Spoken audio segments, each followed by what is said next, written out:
सनातन धर्म में 4 वेद हैं, 6 शास्त्र हैं, 18 पुराण हैं और 18 उपपुराण हैं और महाभारत 1 लाख श्लोकों का महाभारत, 24,000 श्लोक की रामायण। अब ये सब अलग अलग आप कैसे सुनेंगे? तो भागवत जी में महाभारत की बातें सार भर दिया, रामायण का सार भर दिए, भगवान के 24 अवतारों की चर्चा हो गई, कोई चीज नहीं बची जो इस भागवत जी में ना हो। तो भागवत सुन लेने से आपने सब कुछ सुन लिया और वही सुनने का जो पुण्य है। अच्छा, सुनने से पाप लगता है कि पुण्य? गलत चीज सुनोगे तो पाप है और सही चीज सुनोगे तो सुनना भी पुण्य है। पता है आपको क्या सुनना पुण्य है? भगवान के बारे में सुनना, ये क्या है? पुण्य। और पड़ोसी की निंदा सुनना क्या है? आप लोग सोचते हैं जी सुनने से क्या होता है? होता है। आप मानते हैं इस बात को?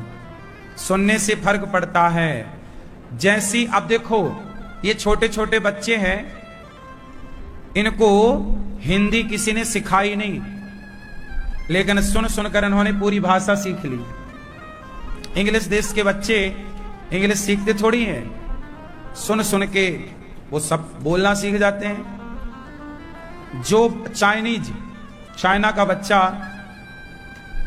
अब आप चाइना की भाषा सीखो तो बड़ा कठिन लगेगा, लेकिन वहां का बच्चा तो पैदा होते ही वो सुनता सुनता सुनता सुनता, तो जो आप सुनते हैं वैसे आप हो जाते हैं। सही है?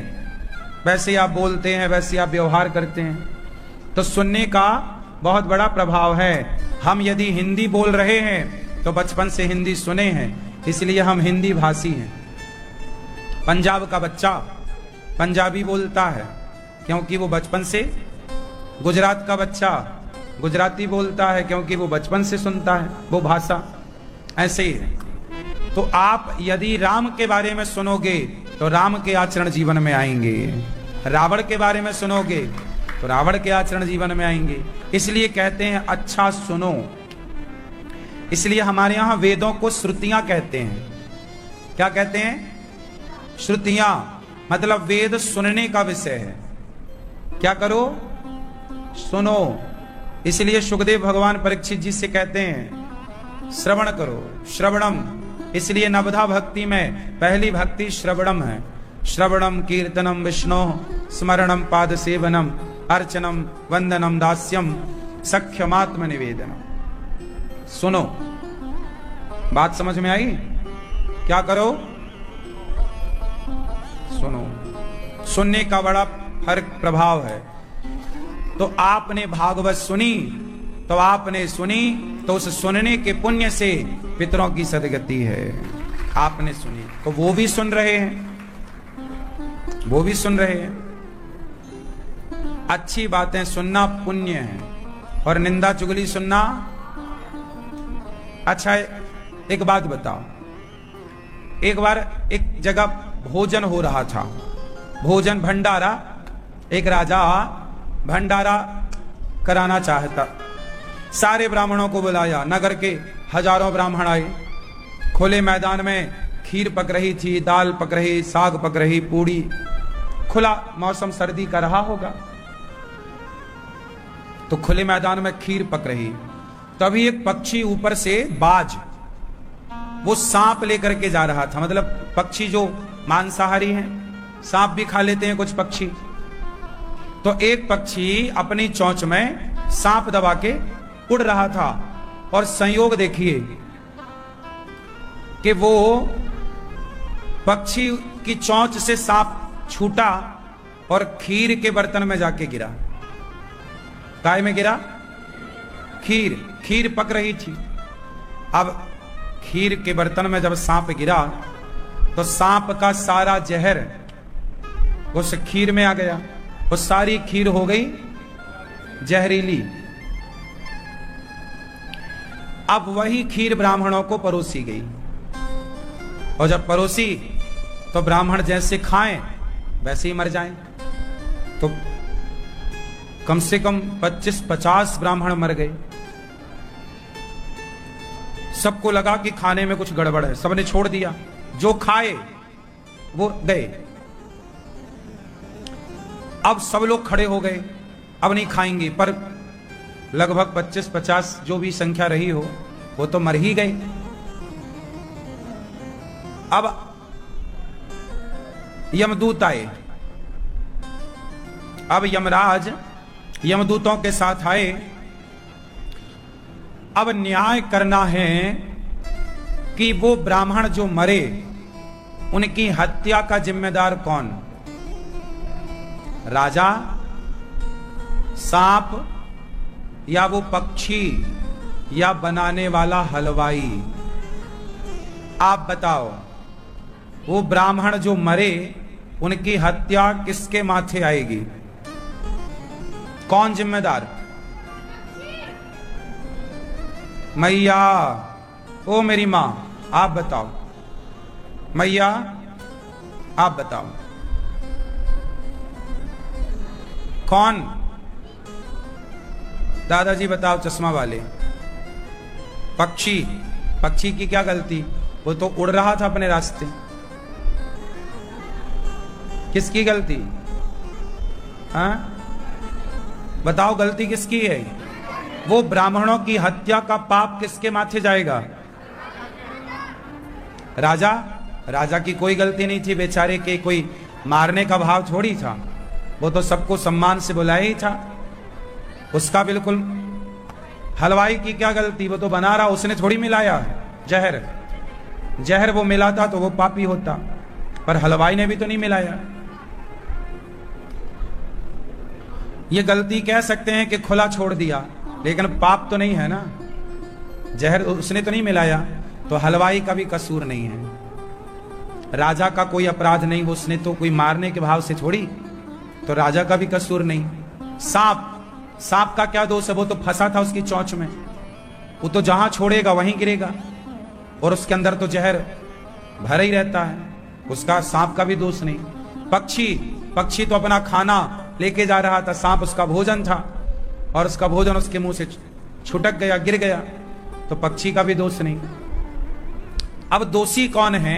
अब आगे चलते हैं, देखो कौन दोषी बनेगा। आओ, यमराज आए, केस यमराज ने खुद हैंडल किया। केस यमराज के पास गया, महाराज अब 25 ब्राह्मण लगभग मरे हैं, अब ये ब्राह्मणों की हत्या किसके माथे जाए? राजा को माथे पे दे नहीं सकते, हलवाई का दोष नहीं है, सांप और पक्षी का दोष नहीं। अब सारे नगर में भ्रमण किया यमराज जी ने, सबसे पूछा, प्रजा से, राजा की प्रजा, ए भैया ये ब्राह्मण काहे मर गए, कौन दोषी है? लोगों ने कहा राम राम। यमराज जी ने कहा राजा दोषी है। गांव की प्रजा ने कहा नहीं महाराज, हमारा राजा तो बड़ा धर्मात्मा है, वो तो जहर मिला नहीं सकता, किसी की साजिश है। अच्छा, लोगों को तो यही लग रहा किसी ने मिलाया होगा, उन्हें बिल्कुल बात पूरी पता नहीं। बाद में भगोना साफ किया तो सांप निकला। अब यमराज जी बोले सबके पास जा जाके, कौन जिम्मेदार? राजा जिम्मेदार? नहीं महाराज, राजा बड़ा धर्मात्मा है, राजा अच्छा है, राजा जिम्मेदार नहीं है। राजा ने तो सबको भोजन बांटता है, वो सबको कोई भूखा ना सोए ऐसा भाव रखता है, सबको फ्री में देता है। तभी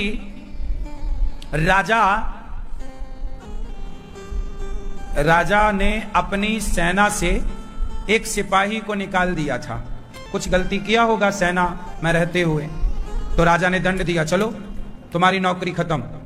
तो उसकी जो मां थी उस लड़के की, उस मां को लगा राजा ने मेरे बेटे को निकाल दिया, मेरे बेटे को निकाल दिया। अब उसको ये नहीं, वो ये नहीं देख रही है कि क्यों निकाला, तो वो सबसे जाके कहे अरे राजा तो बड़ा पापी है, बड़ा दुष्ट है। एक बात बताएं, ये दुनिया के साथ आप अच्छा करते रहिए तो आप बहुत अच्छे हैं, और दुनिया के मन का आप मत करिए तो आप बहुत गलत हैं। ये दुनिया ऐसी है।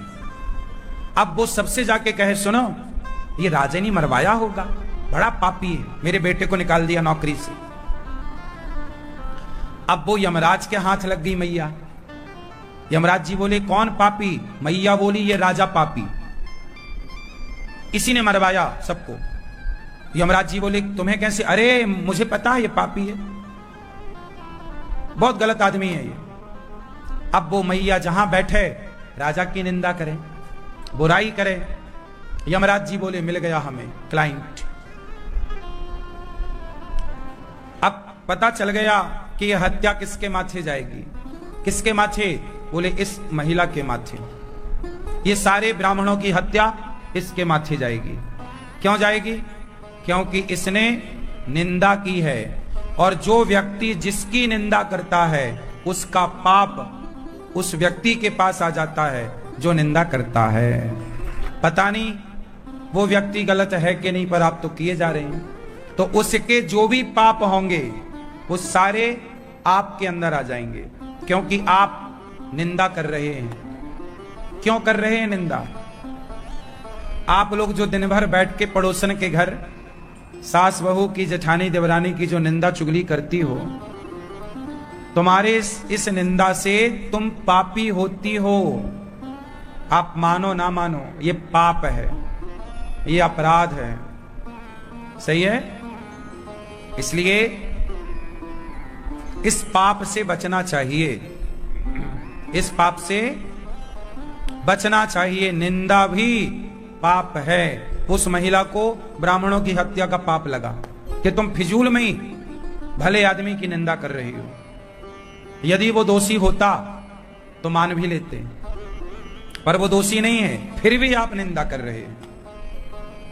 क्या आपको पता है कि जिसकी आप निंदा कर रहे हैं, जो आप कह रहे हैं, क्या आपने देखा है? कई बार आप जानते नहीं हैं किसी के बारे में, पर आप बोलने लग जाते हैं, आपको मजा आता है। पाप है ये। इसलिए निंदा चुगली से भी बचना चाहिए। सीधी बात मुंह पे कहो, मैं गलत हूं ना, मेरे सामने कहो महाराज जी आपने ये गलती की है, बता दो। मैंने गलती की है तो मुझे बताओ कि महाराज जी आप ये गलती सुधार लो, आपकी ये गलती है, मैं सुधार सकता हूं। अब आप मुझे तो बताए नहीं, समाज में जाके कह रहे हैं देखो तो ऐसे हैं वैसे हैं, ये निंदा है। यदि आप हमारे शुभ चिंतक हैं तो आप हमसे डायरेक्ट कहो ना। सही है? शुभ चिंतक हो तो कहो, कह दो, अकेले में कह दो कि महाराज जी ये गलती है, ये आप ठीक कर सकते हैं। मैं आपको कहूं कि आपकी ये गलती है, ठीक कर लेना। मैं आपकी गलती समाज में उजागर क्यों करूं? आपसे कह दो ना डायरेक्ट कि भैया आप यहां गलत हैं, सुधार करिए। यदि मैं आपके मुंह पे कहता हूं आपकी गलतियां, तो मैं आपका शुभ चिंतक हूं, और यदि मैं आपके पीठ पीछे कहता हूं तो मैं आपकी निंदा कर रहा हूं। यह अपराध है, बचना चाहिए। तो पाप जैसे सुनने से, बोलने से वो पाप के भागीदार बन गई महिला, ऐसे आप भी जब कथा सुनते हैं तो आप पुण्य के भागीदार हो जाते हैं। जब आप बोलते हैं अच्छी बातें तो आप पुण्य करते हैं, गलत बातें करते हैं पाप होता है। कल हम लोगों ने सुना कि भगवान जब भगवान जब गोपियों को छोड़कर गए तो गोपियां भगवान की याद में रोईं। भगवान ने उद्धव जी को पठाया, जाओ वृंदावन हमारी गोपियों से मिलकर आओ, वो हमसे बहुत प्रेम करती हैं। वृष्णीनाम प्रवरो मंत्री कृष्णस्य दयितः सखा, शिष्यो बृहस्पति साक्षात उद्धवो बुद्धि सत्तमा। उद्धव जी परम ज्ञानी, आज भगवान ने भेजा, जाओ हमारी गोपियों को समझाओ, हमारी गोपियां हमारी याद में रोती बहुत हैं। जब श्याम सुंदर वृंदावन से गए तो गोपियां भगवान की याद में रोई, कृष्ण कब आओगे? क्या कह के गए भगवान? हम 2 दिन में आएंगे। क्यों नहीं आए? क्यों नहीं आए? नहीं आना था तो नहीं कहना था, कहे थे तो आना था। क्यों? अच्छा ये बताओ, भगवान श्री कृष्ण कह के गए थे ना मैं 2 दिन में आऊंगा, गोपियों को वादा करके गए, क्यों नहीं आए? क्यों नहीं आए? क्यों नहीं आए? आप बताओ। जब कृष्ण कह के गए थे गोपियों से मैं 2 दिन में आऊंगा, क्यों नहीं आए? क्यों क्यों नहीं आए? बोलो। क्या भगवान भी झूठ बोलते हैं? क्यों नहीं आए?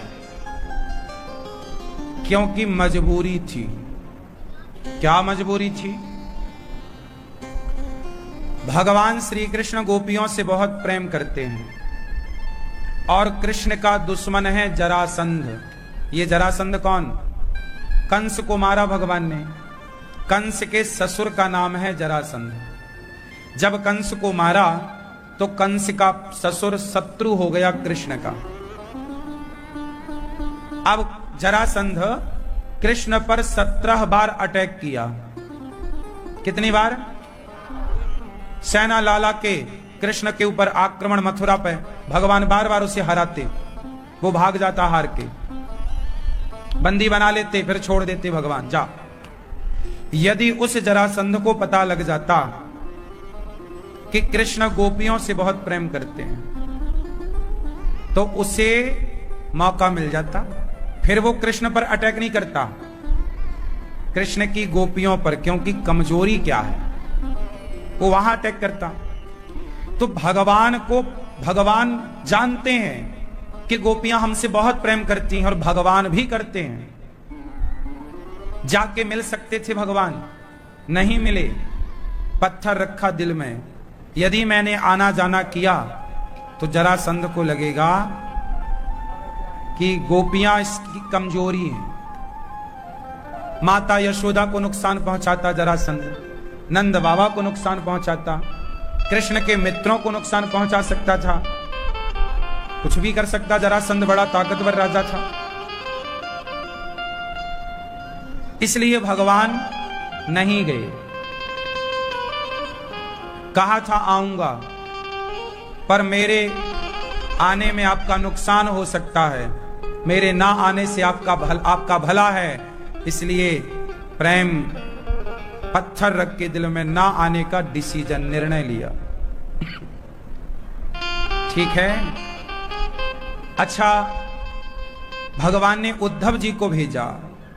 कहा घनश्याम ने उद्धव से वृंदावन जरा जाना, वहां की गोपियों को ज्ञान का कुछ तत्व समझाना। विरह की वेदना में वे सदा बेचैन रहती हैं, तड़प कर आह भरती हैं और रो रो कर ये कहती हैं। गोपियां कहती हैं, है प्रेम जगत में सार और कुछ सार नहीं। गोपियां सार किसे मानती हैं? प्रेम को। प्रेम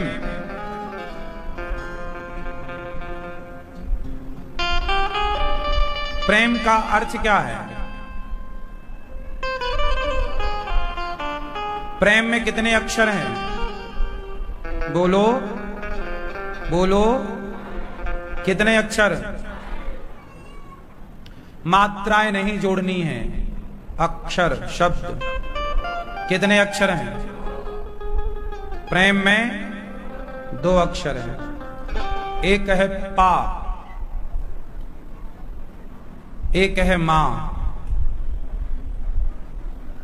है ना?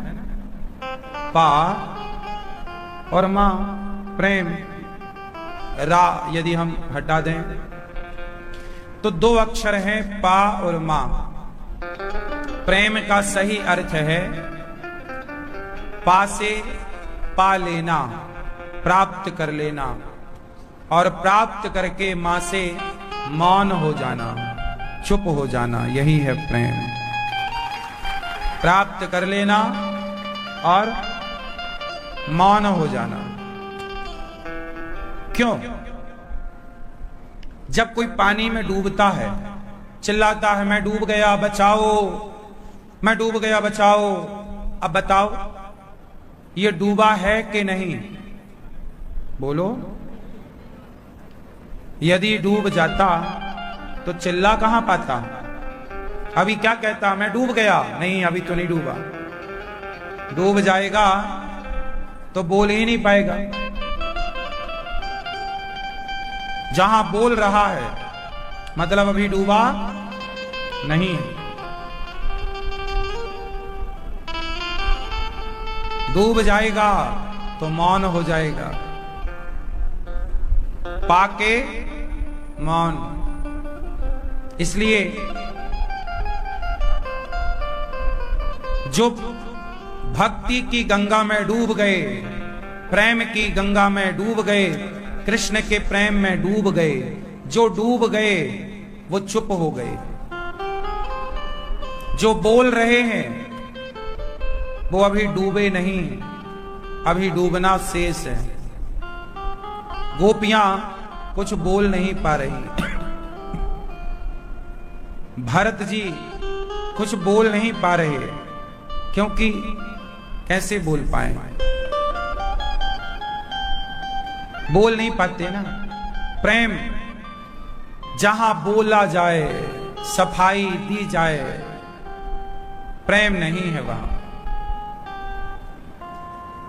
जब बच्चे अपनी मां से कहते हैं तुमने हमारे लिए किया ही क्या है, तो मां इसका क्या जवाब देती है? आजकल के बच्चे मां से क्या कहते हैं? तुमने हमारे लिए किया ही क्या है। तो फिर मां क्या जवाब देगी? बताओ, इसका क्या जवाब हो सकता है? क्या जवाब देगी मां? मौन रहेगी। वो बता ही नहीं सकती कि बेटा मैंने तेरे लिए किया क्या है। बताया भी तो नहीं जा सकता ना।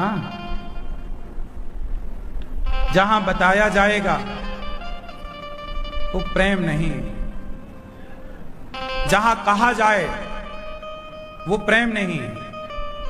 आजकल लोग कहते हैं मैं तुमसे प्यार करता हूं, मैं तुमसे प्यार करती हूं। आजकल कहना पड़ता है, आई लव यू कहना पड़ता है। और जहां कहा जाए समझ लो प्रेम नहीं। और आजकल के लड़का लड़की क्या करते हैं? एक दूसरे को कहते हैं, जताते हैं। जिस प्रेम को जताना पड़े वो वासना है, यथार्थ प्रेम को जताने की जरूरत नहीं है। वो तो दिख जाता है। वो तो अरे भाई, मां तो अपने बच्चे को पकड़ के झाड़ू झाड़ू मारती है। मां तो अपने बच्चे को पकड़ के 2-4 थप्पड़ मार देती है और कभी उससे आई लव यू नहीं कहती। क्या पहले की माताएं अपने बच्चे को आई लव यू कहती थी? क्या प्यार नहीं करती थी? जहां प्रेम है वहां कहने की जरूरत पड़ी कहां? कहने की जरूरत तो वहां पड़ती है जहां कुछ है ही नहीं। पहले का प्रेम प्रेम था, भीतर से था, सब अंदर था। आजकल का केवल शब्दों में।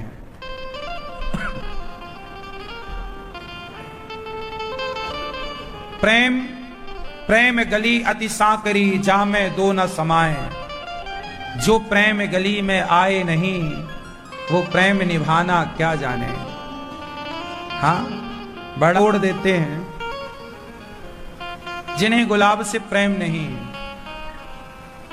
जिसे प्रेम होगा, प्रेम क्या कहता है? प्रेम का सिद्धांत, प्रेम की परिभाषा है, यदि मुझे गुलाब से प्रेम है तो मैं गुलाब का पेड़ तो लगाऊंगा, पानी डालूंगा, खाद डालूंगा, तोड़ूंगा नहीं। क्योंकि वो खिला हुआ मुझे जितना सुख देगा, तोड़ने के बाद मुझे सुख ना देगा। इसलिए तो कहते हैं कि पानी में सब डूब जाता है, लकड़ी नहीं डूबती। क्यों? लकड़ी, किसी ने पानी से कहा सबको डुबाता है, लकड़ी को क्यों नहीं डुबाता? पानी ने कहा, जिसे सींच कर मैंने ही बड़ा किया हो, भला मैं उसे कैसे डुबाऊंगा। मैंने ही तो सींच कर बड़ा किया है उसे, तो अपने को क्या डुबाना।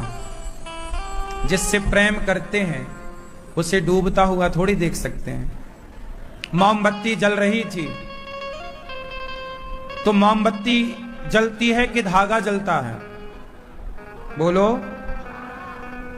मोमबत्ती नहीं जलती, क्या जलता है? उसके भीतर का धागा। लेकिन जब धागा जलता है तो रोती मोमबत्ती है। मोमबत्ती के वो पिघला हुआ मोम ऐसे टपकता है जैसे आंसू गिर रहे हो। किसी ने मोमबत्ती से कहा, क्यों, तू क्यों रो रही है? बोले, धागा जल रहा है। अरे तो धागा को जलने दे, तो रोती क्यों है? क्यों ना रहूं भाई साहब, वो धागा है तो मेरे दिल में, जिसे भीतर बसा रखा है उसे जलते हुए थोड़ी देख सकते हैं।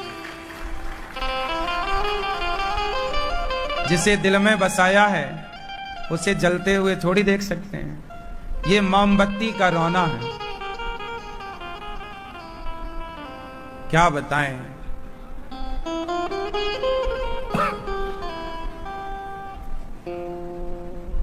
प्रेम कुछ अलग है। तुम मेरे लिए सब छोड़ दो, अपने मां, अपना बाप, अपना परिवार, केवल तुम मेरी हो जाओ या मेरे हो जाओ, ये प्रेम नहीं है। आजकल क्या है, एक लड़का एक लड़की प्यार करते थे, फिर लड़के के मां बाप ने लड़के का ब्याह किसी और लड़की के साथ तय किया। मंडप के नीचे विवाह की रस्म हो रही थी, तभी उस लड़के की प्रेमिका जो पुरानी वाली थी वो आ गई और कहने लगी, ये तो मेरा है, मैं इससे प्यार करती हूं, ये मेरे से प्यार करता है, मैं इससे ब्याह करूंगी, तुम नहीं कर सकती हो इसके साथ ब्याह, ये मेरा है, मैं इससे प्यार करती हूं। अब बताओ, ये प्रेम है? मैं पाना चाहती हूं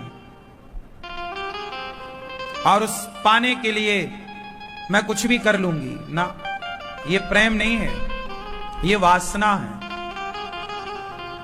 आजकल लड़का लड़की जो करते हैं, आई लव यू खेलते हैं, इनके आई लव यू में जरा भी प्यार नहीं है, केवल शब्दों का जाल। जैसे मछुआरा मछली पकड़ने के लिए जाल फेंकता है, जैसे एक मछली पकड़ने वाला एक बंसी होती है, बंसी मतलब कांटा, उसको बंसी बोलते हैं गांव की भाषा में।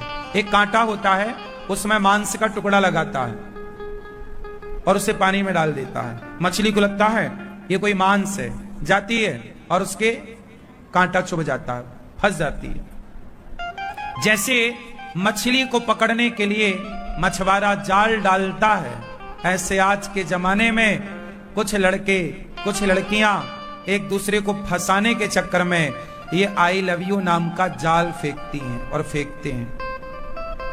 ये आई लव यू आजकल तो उस मछली के जाल की तरह है। जैसे मछुआरे के जाल में मछलियां फंसकर अपना नाश कर लेती हैं, उसी तरह आजकल आई लव यू के चक्कर में जो पड़ा उसका सत्यानाश हो जाता है। हाँ या ना? क्योंकि यहां प्यार है ही नहीं ना भाई। प्रेम यदि होगा तो आई लव यू की जरूरत ही नहीं पड़ेगी। बात समझो। आपकी माँ ने आई लव यू कहा कभी आपको? क्या वो आपसे प्यार नहीं करती?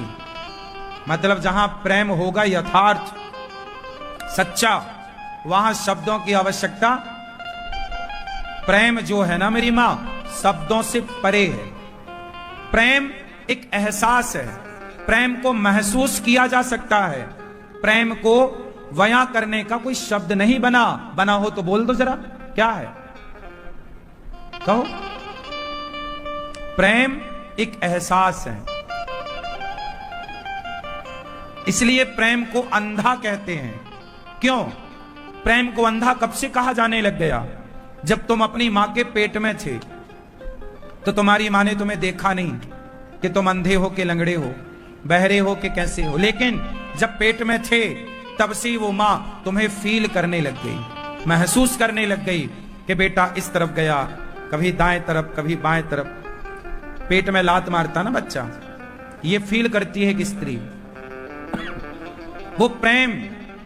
मां अभी बच्चा पैदा नहीं हुआ लेकिन उस स्त्री को अभी से प्रेम हो गया है उससे, जिसको अभी देखा नहीं, अंदर है, उससे प्रेम है। देखा नहीं है पर प्रेम है। और उस प्रेम को बयां करने के लिए उस मां से पूछा जाए कि कोई शब्द कहो इस बच्चे के लिए, क्या क्या शब्द होंगे? वो प्रेम, वो एहसास शब्दों से परे है। कुछ चीजें 52 अक्षर में इतनी ताकत नहीं है साहब कि वो प्रेम को परिभाषित कर सके।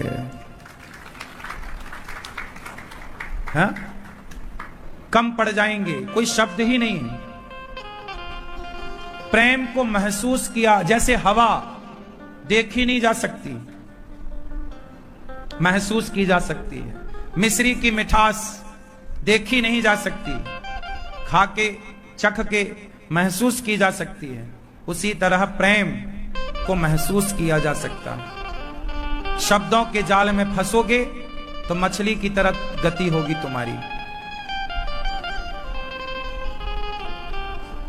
इसलिए कोई आई लव यू आपको कहे, आज के युवा पढ़े लिखे हैं, बड़े समझदार हैं, पर बेचारे वो भी प्रेम की परिभाषा नहीं जान पाए। उन्हें लगा कि बस आई लव यू ही है, बस इसको ही वो संपूर्ण मान बैठे। आई लव यू सत्य होता तो जो आई लव यू आज आपको बोल रहा है, शादी के 4 साल बाद या रिलेशन में रहने के, लिव इन में रहने के महीने, 4 महीने, साल भर बाद वो आपको देखता भी नहीं है या देखती भी नहीं। हाँ या ना? एक लड़का लड़की रहते थे लिव इन में, बहुत प्यार था दोनों को, दोनों ने एक दूसरे को आई लव यू कहा। तो लड़की ने कहा चलो अब ब्याह कर लेते हैं, शादी। लड़के ने मना कर दिया, विवाह नहीं करेंगे। लड़की ने कहा कि अब तो तुमने हमारे शारीरिक शोषण भी कर लिया है, अब तो ब्याह करना पड़ेगा। जब दबाव बनाया कि करो शादी, अब हमसे कौन करेगा, हम कहां जाएं, हम तुमसे प्यार करती हैं, ज्यादा दबाव बनाया तो उस लड़के ने उस लड़की को मार कर 35 टुकड़े कर दिए शरीर के। ये सब घटना आप जानते हैं।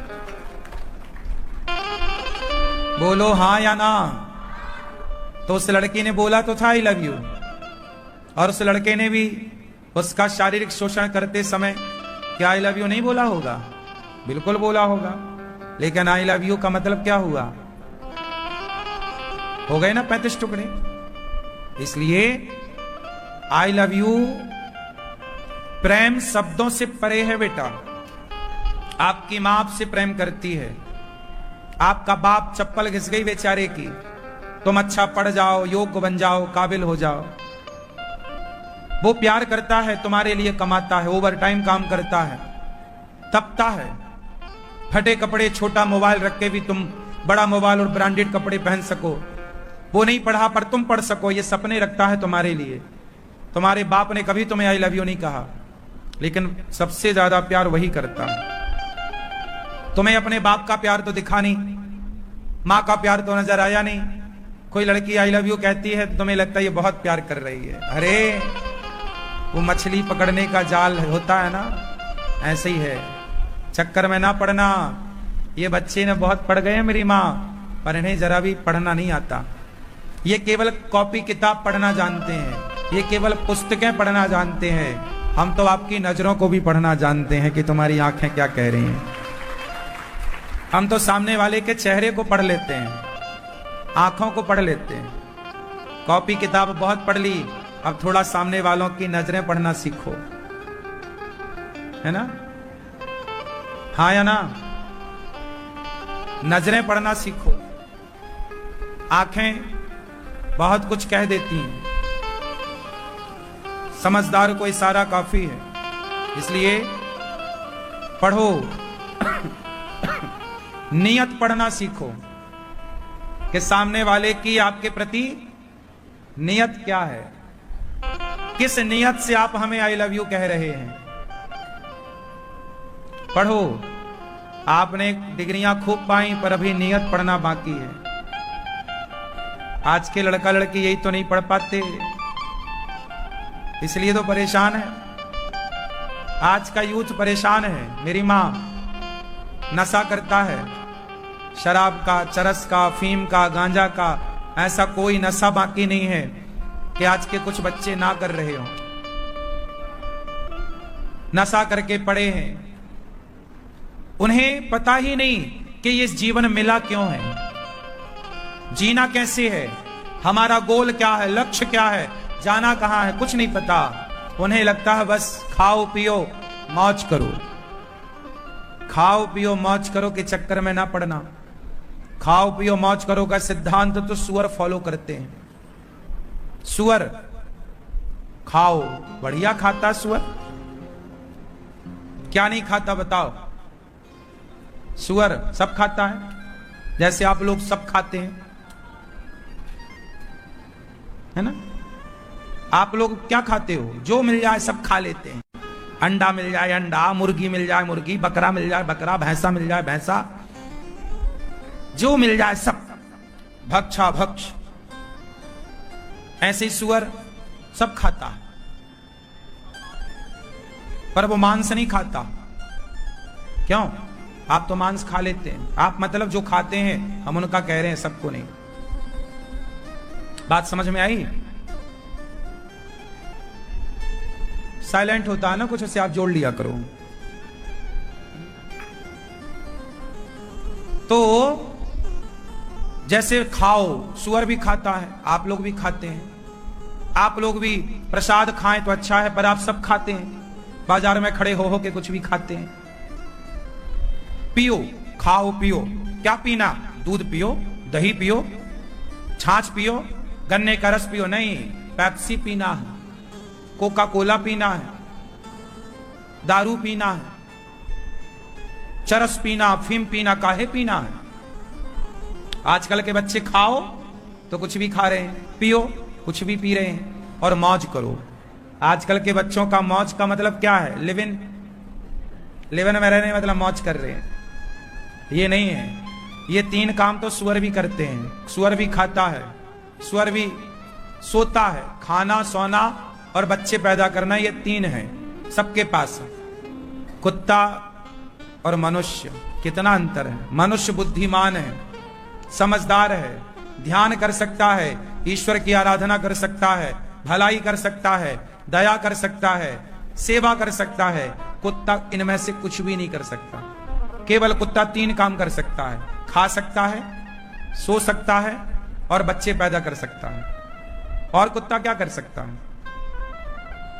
लेकिन आप समाज की सेवा कर सकते हैं, ध्यान लगा सकते हैं, उस परमात्मा को याद कर सकते हैं जिसने आपको ये मानव का शरीर दिया है। इसलिए आज के यूथ को ले आओ बाहर, भटकते हुए यूथ को। कहां लगा है? खाओ पियो मौज करो के सिद्धांत ही बदल दिए। खाओ, क्या खाओ? मैं बताता हूं क्या करना है। खाओ, प्रसाद खाओ। क्या खाओ? पियो, चरणामृत पियो। चरणामृत पियो, भगवान को नहलाओ। चरणामृत, माँ का चरणामृत ले लो, गुरुजनों का चरणामृत ले लो। खाओ पियो, चरणामृत पियो और मौज करो। क्या मौज करो? 7 दिन आप कथा में मौज ही तो कर रहे हैं, यही तो मौज है। मौज ये है, अच्छी मौज। आप लोग 7 दिन क्या करें? खूब बढ़िया आनंद लिया, यही तो मौज है। इसे कहते हैं मौज। जो आपको धाम से जोड़ दे, अच्छी चीजों से जोड़ दे, वो मौज। जो भोगी विलासी बना दे, वो काहे की मौज। इसलिए भगवान से प्रेम करिए। क्या करिए? प्रेम और दिखावा नहीं। 2 चीजें होती हैं, पूजा और प्रेम। पूजा, बोलो पूजा, प्रेम। पूजा, प्रेम, दोनों में श्रेष्ठ क्या है? जोर से। आप भगवान की क्या करते हो? पूजा। करना क्या है? आप उलझे कहां हो? पूजा। पूजा आप क्या करते हो? भगवान को फूल चढ़ाते हो, जो पैसे चढ़ाते हो, भगवान को नारियल, अगरबत्ती। क्या इन सब की जरूरत है भगवान को? भगवान को ना इस पुष्प की जरूरत, ना तो अगरबत्ती की, ना तो पैसे की। कुछ भी मत चढ़ाओ भगवान को। फिर क्या चढ़ाएं? क्या चढ़ाएं? प्रेम कोई चढ़ाने की वस्तु है क्या? क्या चढ़ाओ?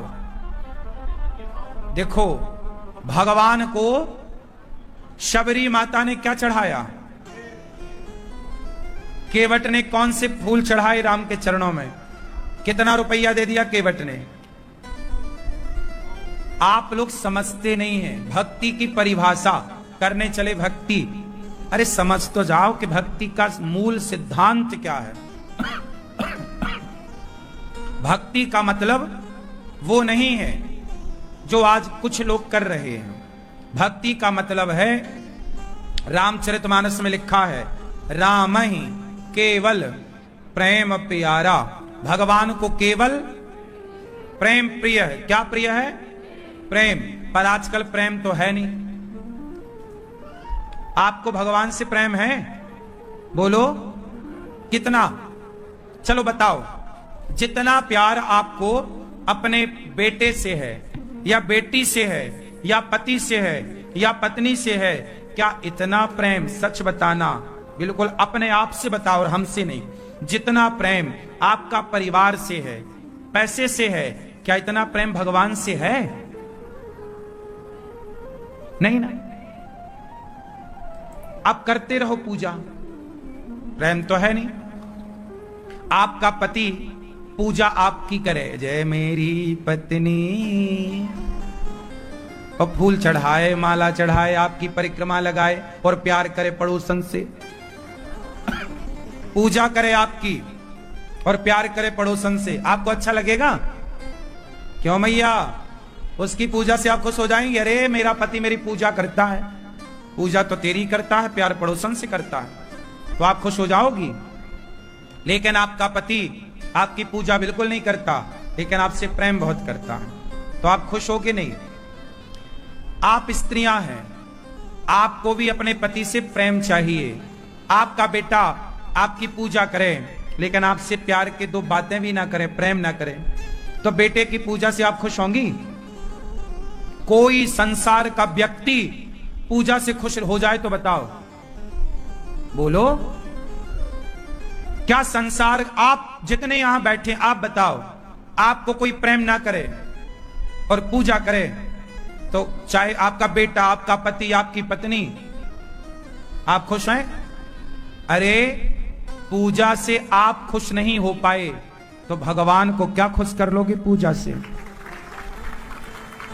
आपको क्या चाहिए? बच्चे से आपका बेटा आपको क्या करे? मेरा बेटा मेरे को प्रेम करे, आदर करे, प्रेम करे। वो पूजा बिल्कुल ना करे मेरी, वो फूल ना चढ़ाए, वो मेरी परिक्रमा ना लगाए, लेकिन प्रेम से बातें करे, प्रेम तो करे, तो आप खुश हैं, हम खुश हैं। और लो भैया पूजा पूरी करे पर प्रेम ना करे, बिल्कुल कहा बिल्कुल ना माने। इसलिए भगवान से प्रेम करिए। कैसे प्रेम होता है भाई? अब देखो प्रेम कैसे करना है वो मैं आपको बताऊं। अच्छा ये बताओ, आप अपने बेटे को मारती हो कई बार, तो जिस समय मार रही होती हो उस समय प्यार नहीं होता बच्चे पे? बोलो बोलो।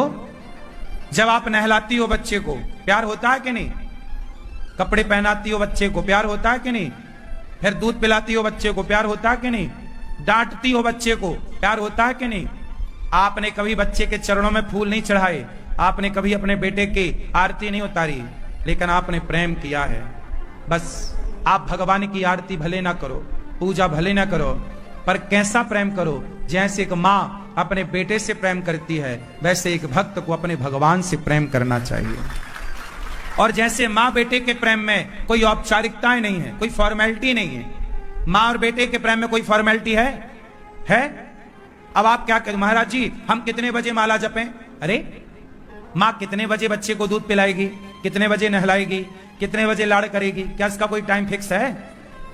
बोलो कि केवल 10 से 11 ही माँ बच्चे को प्यार करेगी, उसके बाद नहीं, ऐसा है? अरे माँ रोटी बनाती है पर बेटे का स्मरण रहता है, नहीं माँ काम करती है, पर किसका स्मरण है? बच्चे का। जाग गया होगा क्या? दूध पिलाना है उसे, कहां होगा? तुम्हारा बेटा परदेश चला जाए पढ़ने, तुम रोटी बनाओगी, पर याद उसकी आएगी, पता नहीं खाया होगा कि नहीं, आज सोया होगा कि नहीं, उसे नींद आई होगी कि नहीं। आप यहां हो, बेटा आपका सैकड़ों किलोमीटर दूर है, लेकिन आप हर काम करती हो और याद करती हो ना बेटे को। आप भूल जाते हैं। याद करो ईश्वर को हर समय याद। हे श्रीमन नारायण, मैं आपको कभी भूलू नहीं। बोलो हे नाथ, मैं आपको कभी भूलू नहीं। कहीं भी रहो, नहाओ, खाओ, लेटो, उठो, बातें कहीं भी हो, हर समय किससे याद करना है? याद कैसे? जैसे कि मां बेटे को, अब मां बेटे को याद करती है तो कोई लोड लेती है क्या? परेशान। माला, क्या बेटे का माला जपती है मां? बेटा बेटा बेटा बेटा बेटा बेटा बेटा बेटा बेटा बेटा नहीं जपती, लेकिन माला नहीं जपती, लेकिन याद बेटे की बनी रहती है। बात सही है कि गलत है? तुम तो माला भी जपते हो, राम राम राम, फिर भी तुम्हें याद नहीं आती राम की। और यहां बेटे का माला नहीं जपती हो, फिर भी बेटे को भुला नहीं पाती हो। जितना बेटे से प्रेम है, इतना भी तुम्हारा जिस दिन प्रभु से हो गया ना, तुम्हारा लोक और परलोक दोनों सार्थक हो जाएगा। यही है पूजा, यही है प्रेम। इतना कर लिया तो सब कुछ सही, और इतना ना किया तो फिर जो तुम करो तो सब बेकार है। पूजा क्या है? क्या पूजा? भगवान, ये जो गुलाब की माला भगवान पहने हैं, ये कोई मैंने थोड़ी गुलाब बनाए। इस गुलाब में कलर किसने भरा? ये ऑलरेडी ईश्वर की प्रॉपर्टी है। उनकी चीज उन्हें देके आपको लगता है भगवान हम लड्डू चढ़ाएंगे, हमारा काम बना दो। लड्डू में जो मिठास है वो कोई तुम्हारे बाप ने भरी है? शक्कर गन्ने से बनती है, और गन्ने में ऑलरेडी मिठास तुम नहीं भरते, वो ऑलरेडी मिठास भरने वाला भगवान है। क्यों? गन्ने को मीठा कौन करता है? बोलो। तो लड्डू बनाए बेसन के, तो बेसन क्या है? चना है। बेसन क्या है? वो चना खेत में होता है। कोई तुम्हारे पिताजी तो फैक्ट्री लगा के बैठे नहीं चने की, उगता तो खेत से ही है, देते तो भगवान है। तो चने का बेसन और शक्कर, शक्कर मतलब गन्ना, गन्ना मतलब मिठास। मिठास किसकी? तुमने भरी कि हमने भरी? तो सारी चीजें ऑलरेडी किसकी हैं? फिर तो तुम दे क्या रहे हो भगवान को? इसलिए भगवान से क्या करोगे? जोर से। कैसा? फिर आगे तुम अपने वाले रट्टू तोता वाली बातों में भाव से, प्रेम से छोड़ दो, डिलीट मारो सब, दिमाग फ्रेश करो। भगवान से प्रेम कैसे करोगे? मां की तरह। कैसे करोगे? कैसे करोगे? जैसे मां बेटे से करती है। और मां और बेटे के प्रेम में कोई औपचारिकता रियल है, जो है मां डांटती है, तुम भी भगवान को डांट सकते हो। यदि मां की तरह जिसको हम प्यार करते हैं उसी को हम डांटते हैं। इसलिए गोपियां भगवान को डांटती हैं। अरे कपटी मधुप कितब बंधो मास प्रशांघ्रिम सपत्न्या, ये डांट रही हैं। कपटी है तुम्हारा कृष्ण। भौरा आया, बोले कपटी है। जैसे तुम काले हो ना भौरा, ऐसे तुम्हारा कृष्ण भी काला कपटी है। गोपियां कृष्ण को क्या कह रही हैं? कपटी है। क्यों? प्रेम करती हैं। जहां प्रेम होगा वहां डांटने का अधिकार होगा। बोलो हां, बोलो हां। जहां प्रेम नहीं होगा वहां आप डांट के दिखाइए, किसी को झगड़ा हो जाएगा। इसलिए मेरी मां, प्रेम करो, निष्काम निस्वार्थ। जैसे कि मां का प्रेम बिल्कुल निष्काम है, पवित्र है, कोई जरा भी किंचित मात्र का कोई दोष नहीं है मां के प्रेम में। ऐसे ही वाला करो ना मेरी मां। आप ये समझो कि अच्छा बताओ आपके कितने बच्चे हैं? जिसके जितने हैं वो उतनी उंगलियां उठाएं। अधिकांश दो वाले ज्यादा हैं। पुरानी अम्मा नहीं है क्या? मैया,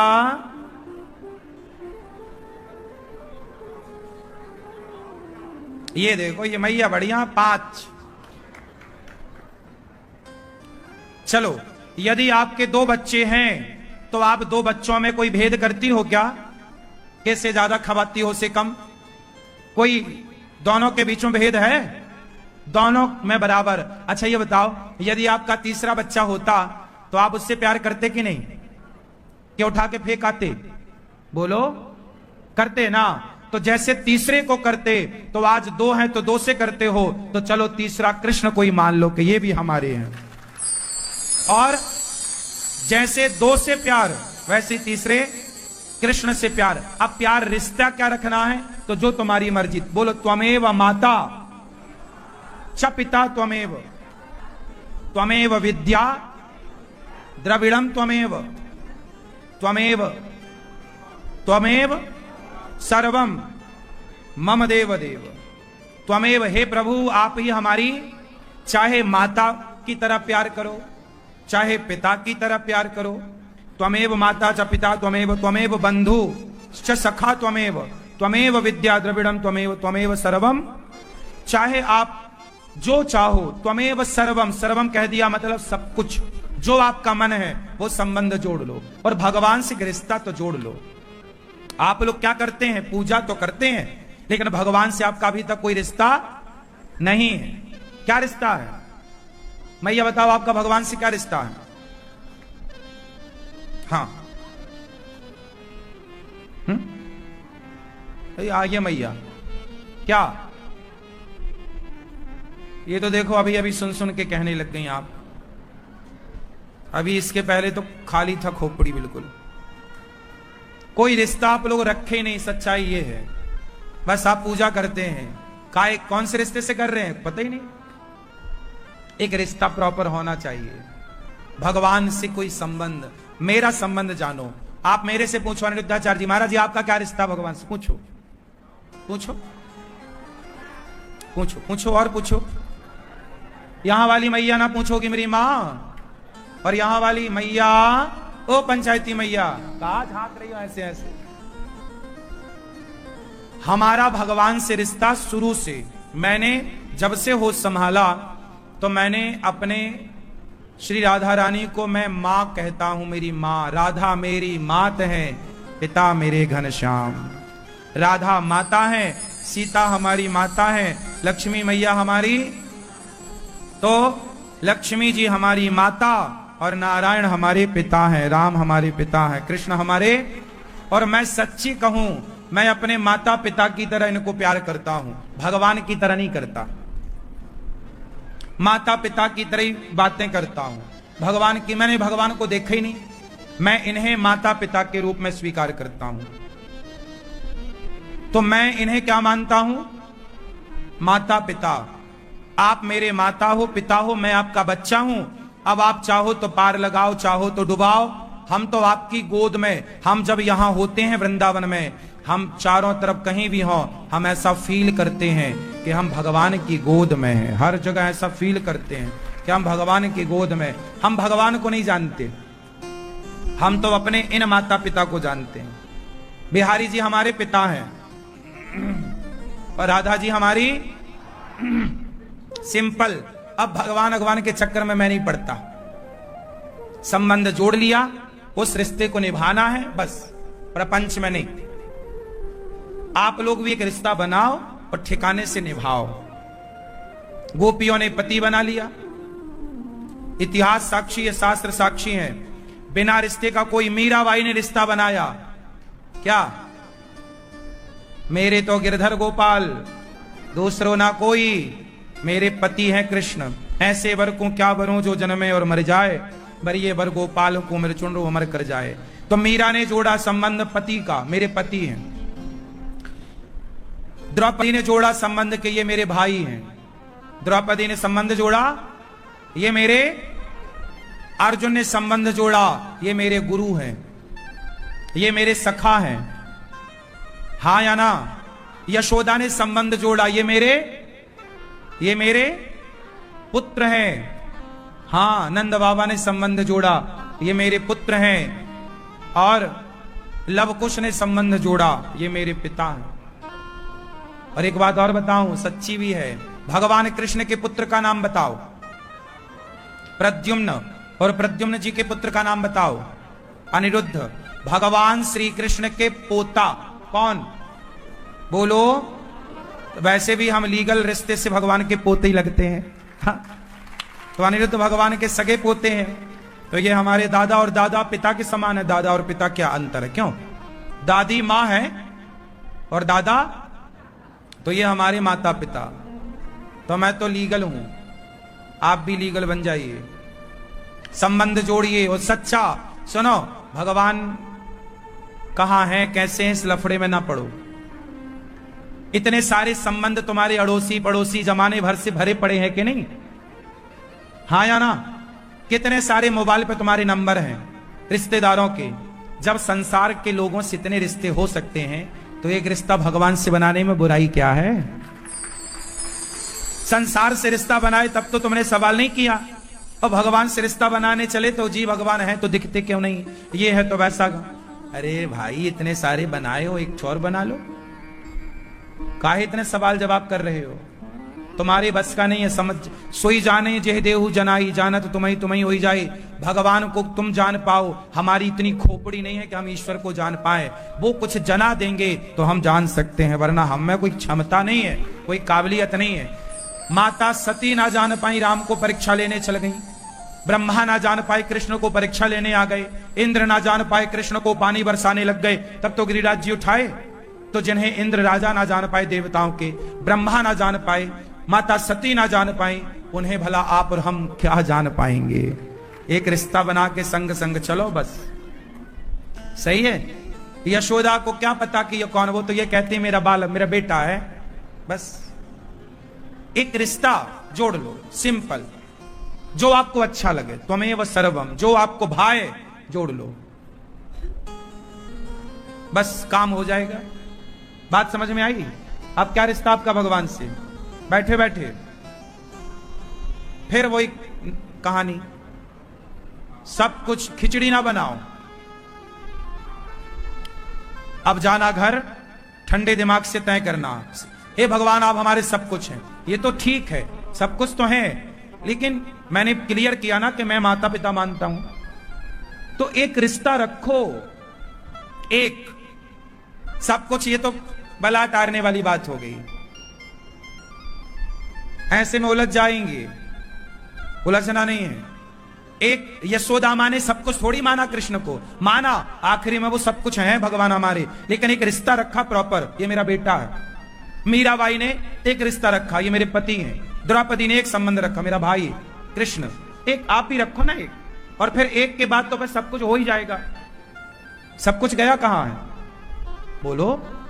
एक पकड़ में एक गांठ खुलेगी ना, तब सारी खुल जाएंगी। एक ही नहीं खुल रही अभी, एक ही पकड़ में नहीं आ रहा है। पहले एक सीढ़ी में पांव जम जाए तब दूसरी में जम जाए तब तीसरी में। क्यों? बात सही है। आप बताओ आपका क्या रिश्ता भगवान से? हाँ? कोई भी संबंध जोड़ लो और बस उस संबंध को निभाओ, मानो। जैसे दास अनिरुद्ध, मैं पूरा गौरी गोपाल का रोज का हिसाब किताब, कितना आया, कितना गया, कितना खर्चा हुआ, क्या क्या हुआ, सारा मैं जाके अपने गौरी गोपाल भगवान को शाम को रोज कह देता हूं। ये रही आपका ये हिसाब किताब, ये जानो, ये पूरा सिस्टम आपका। मैं तो कहता हूं कि मैं तो प्रभु आपका बच्चा हूं, आपका नौकर हूं, सब कुछ आपका है, आप जानो। और आपका हमें टेंशन नहीं लेता, मुझे पता मेरे भगवान सब देख रहे हैं। यहां पर गौरी गोपाल आश्रम में जो कुछ हो रहा है वो भगवान की इच्छा से हो रहा है। मैं कुछ भी कहीं हस्तक्षेप नहीं करता, कोई उंगली नहीं करता। मुझे पता जो डिसीजन है वो मैं केवल, जो मुझे प्रेरणा मिलती है, भगवान कहते हैं कि ये काम कर लो, ऐसे कर लो, मैं कर लेता हूं। भगवान का मन हुआ कि अन्न क्षेत्र होना चाहिए वृंदावन में, सबको भोजन मिलना चाहिए, लो भैया प्रभु की इच्छा है। वृद्ध माओं की सेवा होनी चाहिए, भगवान की प्रेरणा आई कि आपको ये करना है, ठीक है। गौशाला हो, गायों की सेवा हो, चलो ठीक है, गौशाला, गौरी गोपाल गौशाला। फिर प्रेरणा आई कि गौरी गोपाल गुरुकुल हो जहां बच्चे पढ़ें, तो गौरी गोपाल गुरुकुल में 150 बच्चे पढ़ रहे हैं। प्रेरणा कहां से आई? वो कर कौन रहा है? करा कौन रहा? भगवान। हम तो नौकर बन के कार्य कर रहे हैं। अभी एक प्रेरणा और आई, अभी इन्हीं दिनों में, अभी इन 7 दिनों के अंदर मेरे मन में एक भाव आया कि गौरी गोपाल, मैं आप सबसे कह रहा हूं, ध्यान से सुनिएगा, आपके आसपास कोई हो तो उसे लाभ दीजिएगा मेरी बात का। आपके पास कोई परिवार है और गरीब है, वो अपनी बेटी का विवाह करना चाहता है, तो लड़की और लड़का आप ढूंढ लाओ। जो लड़की आपको पसंद आए, जो लड़का आपको पसंद आए, आप लोग अपने लड़का लड़की पसंद के ढूंढ लो, हम नहीं ढूंढेंगे।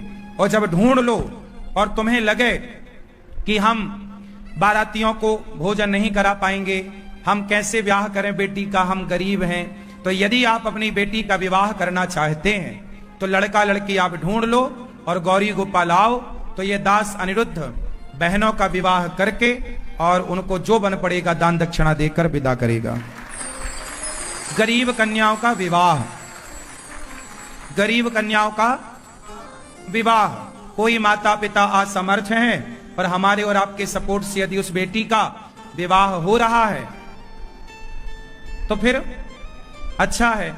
तो लड़का लड़की आप ढूंढ लो, और जो गरीब परिवार की बेटियां हैं जिनके माता पिता विवाह करने में, अब देखो आप घर पे विवाह करोगे, टेंट वेंट का खर्च आपको लग जाता है, विवाह, और फिर हम आपको जो बन पड़ेगा धन धान्य भी देने की कोशिश करेंगे, जो हमारी क्षमता होगी, जिसे आज की भाषा में दहेज कहते हैं। तो दहेज तो नहीं, लेकिन एक भाई अपनी बहन को जो दे पाए कन्यादान में, कन्यादान, तो आप लोग कोई आसपास गरीब परिवार हो और वो इच्छुक हो तो ये दास तैयार है। तो देखो ये प्रेरणा मेरे अंदर भगवान ने की कि कोई जरूरतमंद है तो उसका विवाह होना चाहिए। तो ये दास गौरी गोपाल के दरवाजे अब एक गरीब बाप के लिए भी खुले हैं कि आप लड़का लड़की ले आओ, आपका पूरा खर्चा आगे का यहां से हो जाएगा। बात ठीक है कि गलत है? ये सही है कि गलत है? तो फिर ये सारे भले काम हैं, एक गरीब परिवार की बेटी का विवाह हो जाए कितना अच्छा है।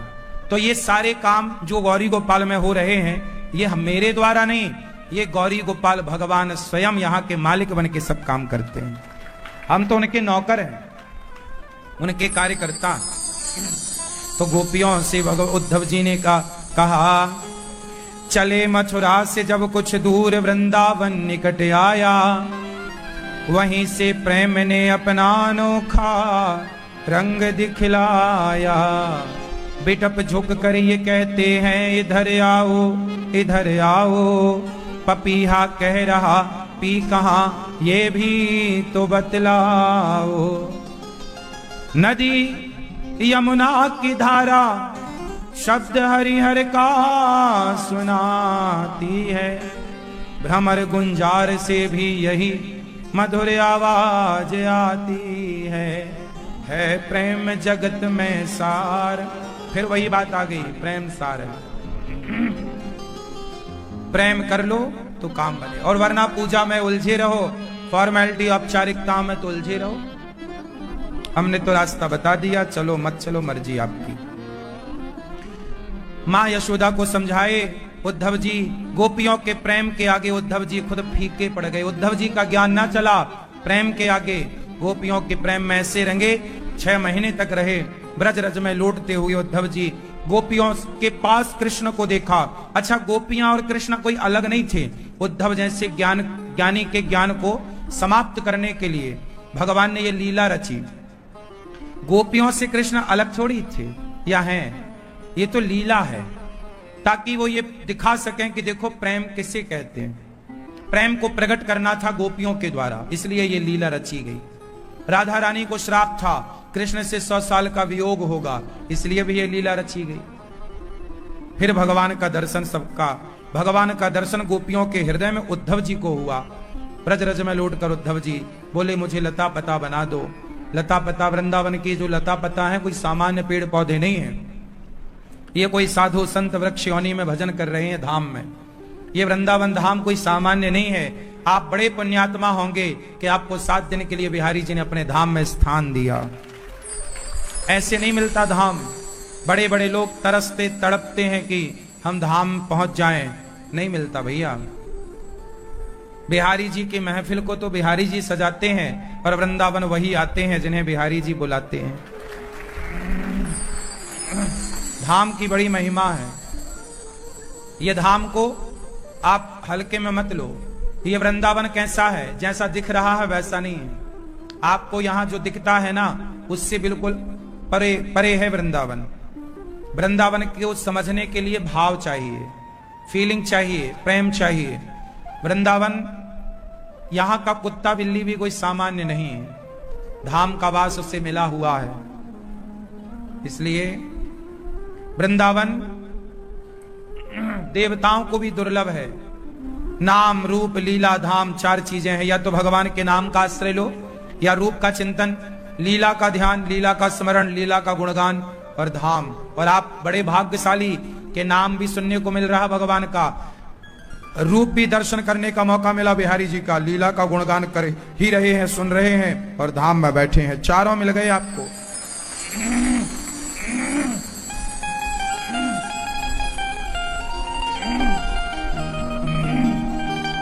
बड़े भाग्य से यह धाम मिलता है मेरी माँ। पता नहीं आप कितना फील करेंगे, समझेंगे। मुझे बहुत अच्छे से पता है कि वृंदावन क्या है। इन आंखों से वृंदावन को देखा नहीं जा सकता। आप लोगों को यहाँ पता नहीं क्या नजर आता है, लेकिन जब प्रेम होगा तो कण कण में यहाँ कृष्ण और राधा ही राधा है, कृष्ण ही कृष्ण है। यहाँ कुछ भी नहीं होने के सिवा। वृंदावन मतलब बिहारी जी की गोद, भगवान की गोद है ये। वृंदावन मतलब भगवान की गोद में बैठे हैं हम लोग।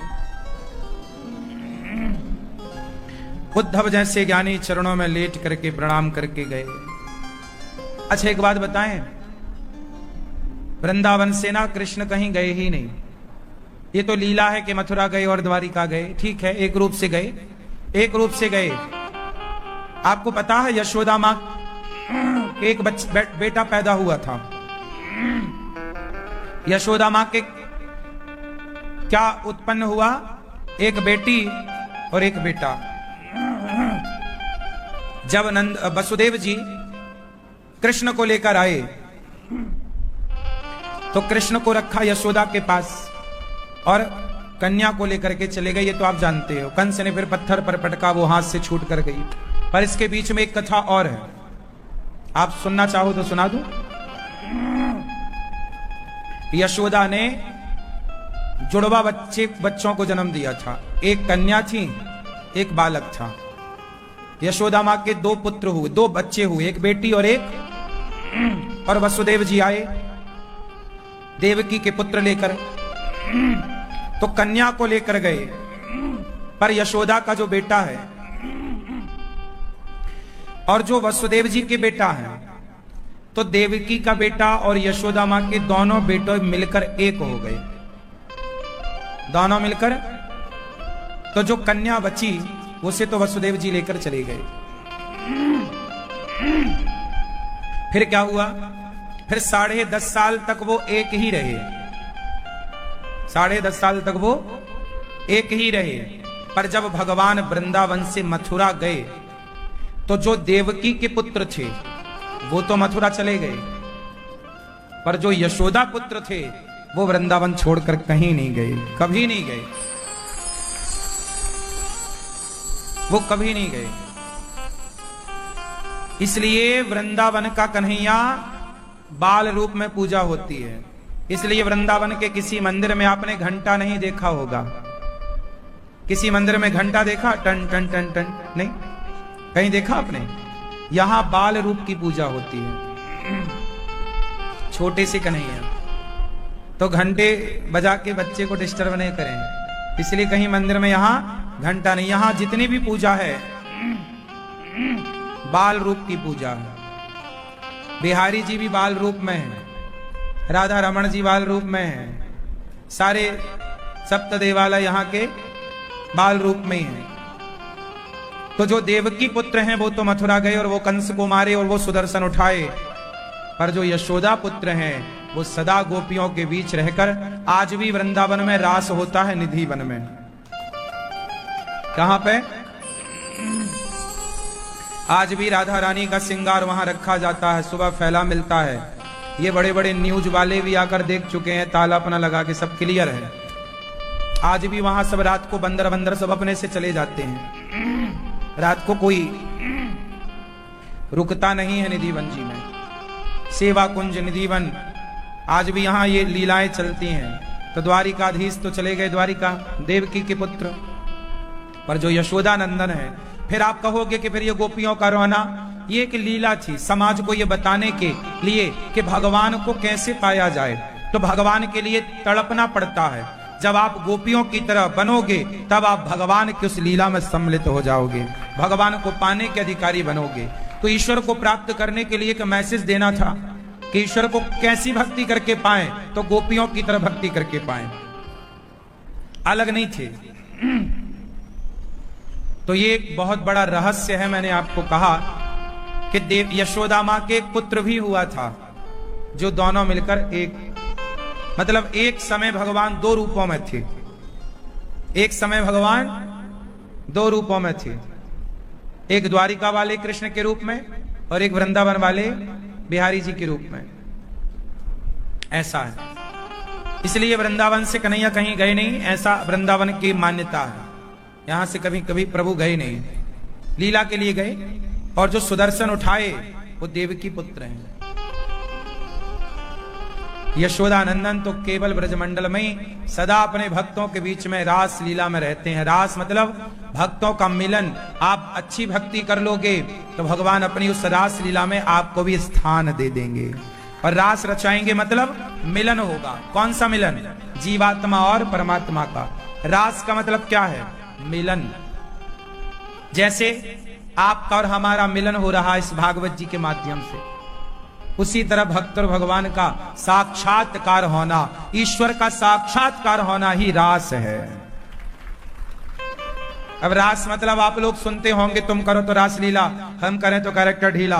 रास लीला का अर्थ ना चरित्र से नहीं है। कुछ लोग तो भगवान के चरित्र पर भी उंगलियां उठाते हैं कि कृष्ण का चरित्र कैसा है। अरे वो भगवान है। अच्छा ये बताओ, छोटा सा मैं प्रश्न पूछूंगा, उत्तर दे देना। ये बताओ कि यदि कोई बूढ़ी माता कहती है कि बेटा अनिरुद्धाचार्य मैं तुझे गले से लगाना चाहती हूं, तो बताओ उस मां का मन है कि वो मुझे गले लगाए, तो मुझे उस मां के गले लगना चाहिए कि नहीं? बोलो। तो जब मैं गले लगूंगा उस मां के, तो क्या मेरे गले मिलने में कोई पाप है? उसी तरह मीराबाई ने कहा कि प्रभु आप हमारे पति बनो। मीराबाई ने कहा कृष्ण को कि आप, मीरा ने किस रूप से भजा? पति। गोपियों ने किस रूप से भजा? तो जब भक्त कह रहा है कि आप हमारे पति बनो, तो भगवान को पति के रूप में मिलना चाहिए कि नहीं? यदि नहीं मिले तो फिर भक्त की इच्छा अधूरी हो गई। और भगवान कहते हैं कि भक्त के अंदर जो कामना है मैं उस भक्त की कामना पूरी करता हूं, चाहे वो कोई भी कामना। ध्रुव जी को राजा बनने की कामना थी, राजा बनाया। विभीषण को राजा बनने की कामना थी, राजा बनाया। सुग्रीव को राजा बनने की कामना थी, राजा बनाया। हनुमान जी को चरणों की सेवा की कामना थी, द्वार की कामना थी, तो तुम रखवारे द्वार पे बैठे हनुमान जी, राम द्वारे तुम रखवारे। शबरी की कामना कि राम मेरा दर्शन दे मुझे और मेरा संस्कार करें, शबरी मां पर कृपा हुई। जटायु की इच्छा कि राम के हाथों से मेरी चिता पे आग लगाई जाए। जटायु की इच्छा कि राम के हाथों मेरी चिता पे, बोलो, आई आग लगाई जाए। तो जटायु का अंतिम संस्कार राम जी ने किया। तो राम भगवान का धर्म है कि आप यदि उन्हें जो भाव से भज रहे हैं वो भाव से भगवान आपको मिले। तो जब भगवान को कोई पति के भाव से भजता है तो पति के भाव में मिलते हैं, इसमें बुराई। अब लोग कहते हैं कि कृष्ण की इतनी सारी पत्नियां क्यों, 16,108 विवाह क्यों? अरे भाई, सतयुग जब राम आए तो राम से विवाह करना चाहते थे बहुत लोग। माता सीता का विवाह तो राम जी से हो गया, लेकिन माता सीता के अतिरिक्त और भी स्त्रियां थीं जो राम जी से विवाह करना चाहती थी। क्या आप बता सकते हैं उनमें से कौन दूसरी स्त्री थी? जानते हैं? दूसरी स्त्री थी वेदवती। कौन? और तीसरी स्त्री थी माता, वो आप पूजा करते हैं ना माता रानी की, सबसे ऊपर वैष्णवी मैया। वैष्णवी मैया भी राम जी से विवाह करना चाहती हैं, पता है आपको? जो वैष्णव मैया है, वैष्णवी मैया, वैष्णव देवी, वैष्णवी मैया भी चाहती हैं कि मैं राम से विवाह करूं। और कहा, राम जी से प्रस्ताव रखा कि आप हमसे विवाह करो। ये उस समय की बात है जब राम जी वनवास में थे, तो जंगल में मिल गई। तो राम जी बोले कि जब मैं रावण को मार कर आऊंगा, यदि आपने मुझे पहचान लिया तो मैं आपसे विवाह कर लूंगा। तो राम जी रूप बदल कर आए, वैष्णवी मैया पहचान ना पाई, चाहती थी। तब राम जी से बोला कि आप मेरे से विवाह नहीं करोगे। तब भगवान बोले कि मैं कलयुग में अवतार लूंगा, कल्कि बनकर, तब मैं आपसे विवाह करूंगा, तब तक आप इंतजार करो। तो वैष्णवी मैया तब से राम के इंतजार में है। कलयुग के अंत में कल्कि भगवान से मां वैष्णव का विवाह होगा। तो राम जी तो एक है ना, पर विवाह तो करना बहुत लोग चाहते हैं। तो सारे विवाह तो त्रेता में नहीं हो सकते थे ना, बोलो। इसलिए जो त्रेता की वेटिंग लिस्ट थी वो फिर द्वापर में आई गोपियां बनकर, और कृष्ण बनकर आए राम। तो एक साथ भगवान ने विवाह किया सबसे, कि एक जन्म में ही सबका विवाह करके सबकी इच्छाएं पूरी हो जाएंगी। सबकी इच्छा है कि हम इनके पति, हम इनकी पत्नी बने। तो भगवान सबकी कामना पूरी करते हैं। नहीं मैया, नहीं समझ में आया? आपकी भी इच्छा है कि हम भगवान की पत्नी बन जाएं, तो आपको भी कभी भगवान मौका दे देंगे। बस प्रेम सच्चा हो, भक्ति हो। आपको पुत्र भाव है तो कभी आपको भी भगवान यशोदा बना देंगे। ये तो नित्य लीला है। भगवान की लीलाएं अखंड चल रही हैं, आज भी चल रही हैं। कहीं इतना बड़ा ब्रह्मांड है, ऐसी पृथ्वियां ना जाने कितनी है। आज यहां लीला पूरी हुई, दूसरी पृथ्वी में वही लीला चालू है, वहां भी चारों युग चल रहे हैं। भगवान के तो रोम रोम में ऐसे कितने ब्रह्मांड। अब तो विज्ञान ने भी सिद्ध कर दिया कि ऐसी पृथ्वियां, ऐसी गैलेक्सी, ऐसी आकाश गंगाएं और ना जाने कितनी है। कितनी आकाश गंगाएं हैं, कोई पार नहीं है। इतने सारे विवाह किए। समझ में आई बात? क्यों किए? क्योंकि भगवान नित्य लीला करते हैं। रास कोई सामान्य लीला नहीं है, मिलन है भक्त और भगवान का। भगवान का पहला विवाह माता रुक्मणी जी से हुआ, दूसरा विवाह भगवान का जाम्बवंत जी की बेटी जाम्बवती से, तीसरा विवाह सत्यभामा जी, चौथा यमुना जी, पांचवा मित्रविंदा, छठवां सत्या, सातवां भद्रा, आठवां लक्ष्मणा। भौमासुर कुमार के 16,100 कन्याओं को बंदी भौमासुर ने बनाया, उसके जेल से मुक्त किया। उन कन्याओं से कहा कि अपने अपने घर जाओ। कहा प्रभु आपके सिवा हमें कोई स्वीकार नहीं करेगा। विवाह किया, टोटल विवाह हो गए 16,000 वेद की ऋचाएं हैं, 108 उपनिषद हैं। तो वेद की ऋचाओं से, अर्थात वेद मंत्र भी भगवान से कहते हैं कि हमें पत्नी के रूप में स्वीकार करो। जैसे शंकर जी कहते हैं कि प्रभु हमें भी गोपी के रूप में स्वीकार कर लो। और शंकर जी क्या बनकर आए? बोलो। हाँ, कृष्ण किनको स्वीकार करते हैं? जो गोपियों की तरह प्रेम करे, वो गोपी भाव। गौ मतलब इंद्रियां, पी मतलब पीना। जिन्होंने अपने भीतर की वासनाओं को समाप्त कर दिया हो, उसका नाम गोपी है। शंकर जी भी गोपी बनकर आए, भगवान ने स्वीकार कर लिया गोपी के रूप में। ऐसे ही भगवान ऐसे करते हैं, लीला है। तो भगवान 16,108 विवाह की। आप में से किसी को ऐतराज है क्या कि भगवान ने इतने सारे विवाह क्यों किए? मैंने मजबूरी बता दी कि भाई भगवान तो सबके पति है, और 16,108 नहीं, चर अचर प्रत्येक प्राणी। बताओ आपके अंदर प्राण है कि नहीं? तुम हो एक अगोचर सबके प्राणपति। पति का अर्थ क्या होता है? आप बताओ, पति का मतलब क्या होता है? आप बताओ पति का मतलब? पा रक्षणे धातु से पति बनता है। किससे? पा रक्षणे धातु। जो रक्षा करे उसका नाम पति है। जो रक्षा करता है, आप लोग क्या समझती हो कि जो हमारे गोलू मोलू का पापा बन जाए वो पति है? ऐसा नहीं है। आप केवल इतना ही सोचते हैं कि जो इस बच्चे का बाप बन जाए वो पति है ना। पति का अर्थ केवल शारीरिक मिलन का नाम नहीं कि जो शारीरिक संबंध में रहे वो पति, ना जी। अब सेनापति भी तो होता है, वो कहां शारीरिक संबंध में रहता किसी के साथ, पर वो पति है, सेनापति। राष्ट्रपति सबका पति, क्यों? राष्ट्रपति तो सबकी पति है ना।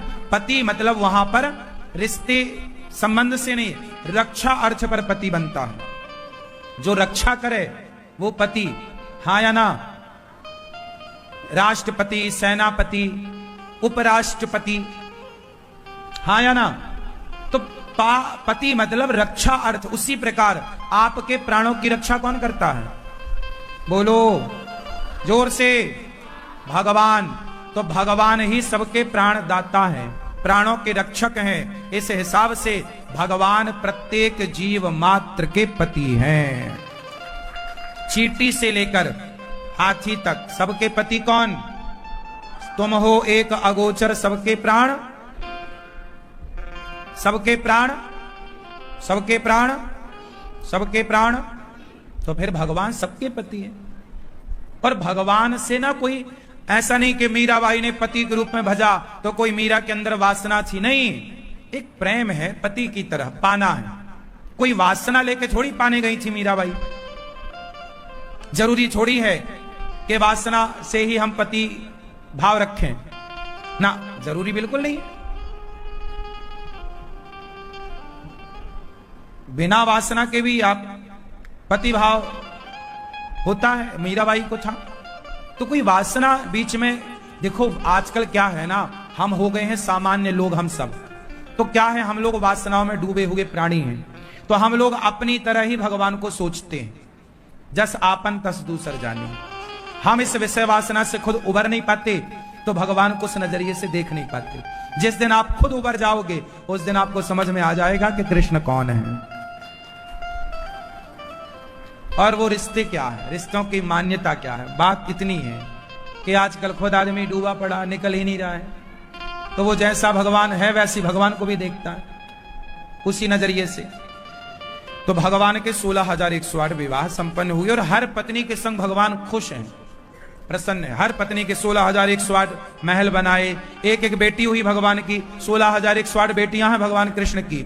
और 16,108 रानियों से 10-10 बेटे हुए। एक रानी से 10 बेटा और एक बेटी, 11 बच्चे। इतना बड़ा परिवार, इसलिए तो 56 करोड़ यदुवंशी हो गए सब टोटल मिला के, नाती पोता मिला के।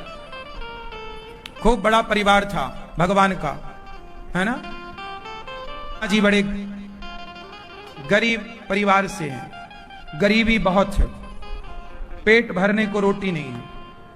लेकिन सुदामा जी कृष्ण के भक्त हैं, प्रेम बहुत करते हैं। अच्छा ये बताओ, आप में से कितने लोग सुदामा जी की तरह हैं, गरीब?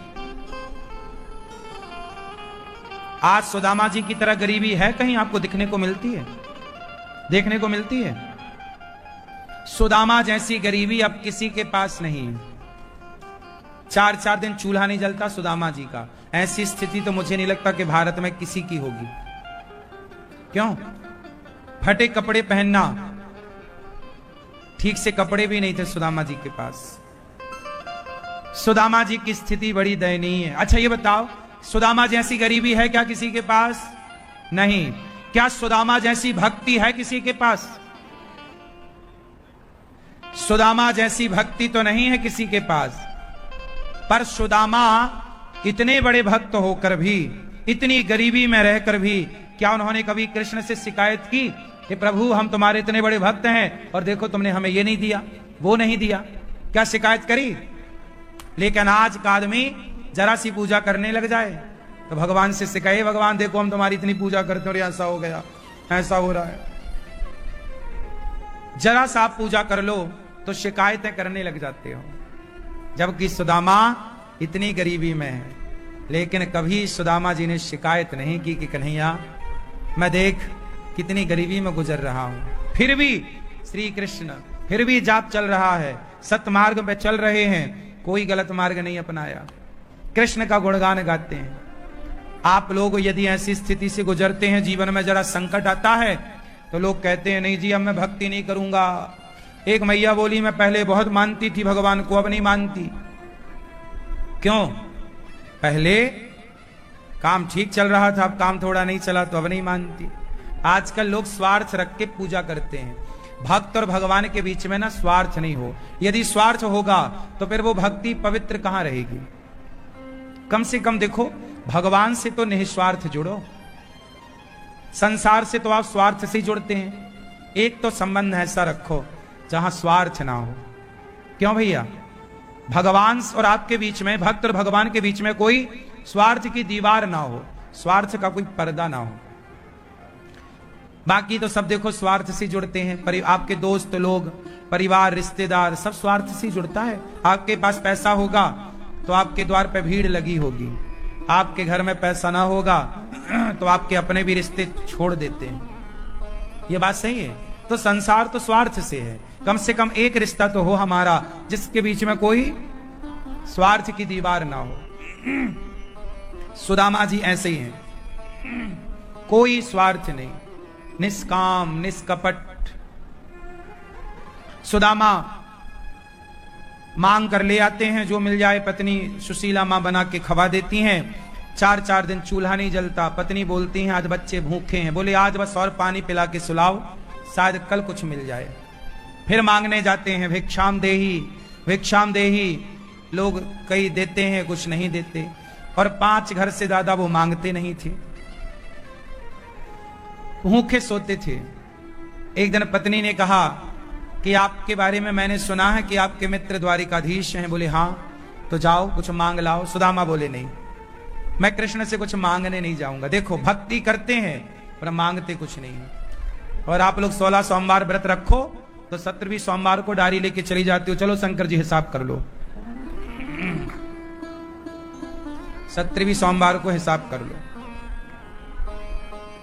हाँ? वाह,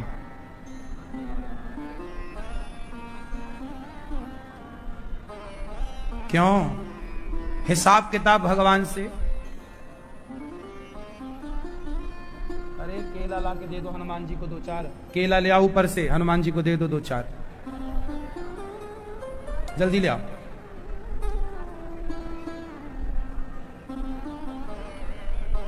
तो कुल मिलाकर कहना ये, मैया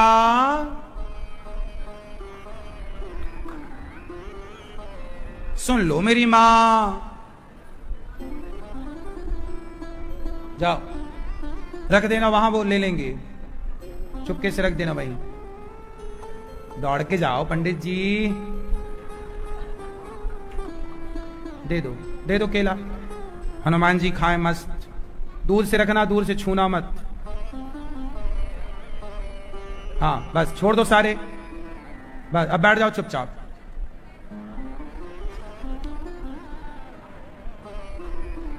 बैठ जाओ चुपचाप। हनुमान जी देखो रोज आ रहे हैं कथा सुनने, देखो ये बड़ी कृपा है।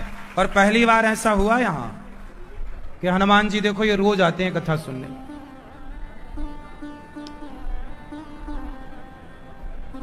ये देखो इन्हें भी पता लग गया कि ये दास अनिरुद्ध सेवा करता है, इसलिए ये भी आते हैं। देखो बंदरों को हम केला और चने और रोटी खिलाते हैं ना, तो इन्हें पता चल गया कि यहां सेवा होगी। देखो ऐसा है, प्रेम जहां होता है ना, ये पशु पक्षी भी प्रेम को समझते हैं। जब प्रेम से पशु पक्षी खिंचे चले आते हैं, तब प्रेम से भगवान भी खिंचे चले आएंगे। इसलिए निस्वार्थ प्रेम करना सीखिए, जिस पर अभी हमने चर्चा की है। ठीक है। सुदामा 4 मुट्ठी चावल पत्नी ने बांधा और 4 मुट्ठी चावल सुदामा जी लेकर के चले। कहां जा रहे हैं सुदामा जी? द्वारिका। चले श्याम सुंदर से मिलने सुदामा, गाते हुए मन में हरे कृष्ण रामा। सुदामा चल रहे हैं, पता नहीं कृष्ण मिलेंगे कि नहीं, पहचानेंगे कि नहीं, बस चल पड़े। और जब द्वारिका पहुंचे, लोगों से कहा भैया क्या ये कृष्ण की नगरी है? हाँ। क्या कृष्ण मिलेंगे? हाँ हाँ क्यों नहीं, जरूर मिलेंगे। तो बताओ